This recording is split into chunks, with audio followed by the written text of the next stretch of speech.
नमो बुद्धाय. धम्मपद. आज आपण पाहणार आहोत 18 मलवर्ग. तू आता पिकल्या पानाप्रमाणे झाला आहेस. यमदूत तुझ्याजवळ येऊन उभे आहेत. तू प्रस्थानाच्या वाटेवर उभा आहेस आणि शिदोरी तर तुझ्याजवळ काहीच नाही.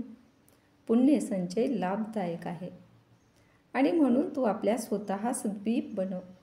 ताबडतोब उद्योग करून पंडित हो. सगळा मळ काढल्यावर आणि दोषरहित झाल्यावर दिव्य आर्य भूमीला पोहोचशील.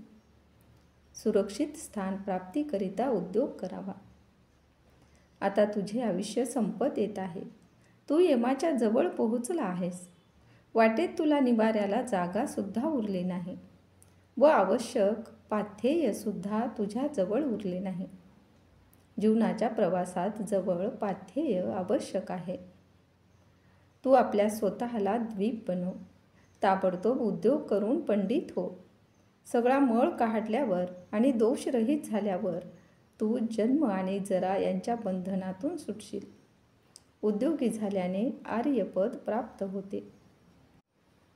मेधावी पुरुषाने क्रमश थोडा थोडा आपला चित्तमळ, सोनार ज्याप्रमाणे चांदीचा मळ क्रमाक्रमाने प्रत्येक क्षणाला थोडा थोडा जाळून साफ करतो त्याप्रमाणे दूर करावा. क्षणाक्षणाला थोडे थोडे तरी पुण्य संपादावे. लोखंडावर चढलेला गंज लोखंडापासून उत्पन्न होऊन त्यालाच खाऊन टाकतो. त्याचप्रमाणे दुराचारी माणसाचे स्वतःचे कर्मच त्याला दुर्गतीला नेतात. कर्मच सुगती आणि दुर्गतीला नेतात. स्वाध्याय वा उजळणी न करणे हा मंत्राचा मळ होय. झाडझूड न करणे हा घराचा मळ होय. आळस हा सौंदर्याचा मळ होय आणि प्रमाद अथवा बेसावधपणा रक्षकाचा मळ होय. जागृत न राहणे श्रमणाचा मळ आहे. दुराचार हा स्त्रीचा मळ आहे. क्षुद्रता हा दात्याचा मळ आहे. पाप हा या लोकांचा त्याचप्रमाणे परलोकाचा मळ आहे. पाप कर्म करू नये. त्यापेक्षाही मोठा अविद्या परम मळ आहे. भिक्षुनो, ह्या मळाला काढून टाकून निर्मळ बना. पुण्यकर्म करून निर्मळ बना. निर्लज्ज कावळ्यासारखे शूर, विघातक, आचारहीन, गर्विष्ठ आणि भ्रष्ट जीवन फार सोपे असते. स्वार्थी मनुष्य सुखाने जगत नाही.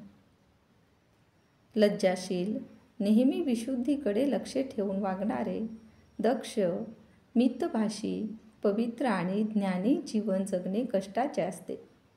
कुशल कर्म करणारा सुखाने जीवन जगतो. जो या जगात प्राण्याची हिंसा करतो, खोटे बोलतो, कोणी दिले नाही ते घेतो आणि परस्त्रीगमन करतो, आणि जो दारू, मद्य व नशिले पदार्थ सेवनाच्या मागे लागला तो इहलोकातच आपली मुळे खणीत असतो. अकुशल कर्म करणारा आपली मुळे येथेच खणतो. हे मानवा, तू जाणून घे की हे पापाचे आचरण करणारे असंयमी असतात. लोभ आणि अधर्म तुला चिरकाळपर्यंत दुःखात शिजवून टाकीत. संयमी होऊन पुण्यकर्म जाणून घ्या. लोक आपल्या श्रद्धेने आणि भक्तीने दान देतात. दुसऱ्याचे खाणेपिणे पाहून जो खिन्न होतो अशाला दिवसा किंवा रात्री कधीच समाधान मिळत नाही. एकाग्रतेने कर्म करावे. ज्याची दृष्ट मनोवृत्ती नष्ट झाली आहे अशाच पुरुषाला दिवसा आणि रात्री समाधान लाभते. एकाग्र चित्ताने कठीण काम साध्य होते. आसक्तीसारखा अग्नी नाही, द्वेषासारखी पकड नाही, मोहासारखे जाळे नाही आणि तृष्णेसारखी नदी नाही. राग, द्वेष, मोह आणि तृष्णेपासून अलिप्त राहावे. दुसऱ्यांचे दोष पाहणे सोपे असते, परंतु आपले दोष पाहणे कठीण असते. माणूस दुसऱ्याचे दोष भुश्यासारखे उडवीत जातो, परंतु आपले स्वतःचे दोष तो तसेच झाकतो जसा कपटी जुगारी हरीचा डाव. मनुष्याने राग, लोभादी दोषाच्या निवारणाकरिता उद्योग करावा. जो दुसऱ्याचे दोष पाहतो व नेहमी दुसऱ्यावर टीका करतो अशा माणसाचे चित्त मळ वाढतात असा माणूस चित्तमळाच्या क्षयापासून दूर असतो. दोष पाहणारे आश्रवक्षयापासून दूर असतात. आकाशात पाऊल वाट उमटत नाही. बुद्ध शासनाचे बाहेर श्रमण नाही. लोक प्रपंचात आसक्त आहेत, परंतु तथागत जगात अनासक्त असतात. श्रामण्य प्रपंचात नाही. आकाशात पाऊलवाट उमटत नाही. श्रमण जगाचे बाहेर नसतो. संस्कार नित्य नसतात. बुद्धात चंचलता नसते. संस्कार शाश्वत नाही.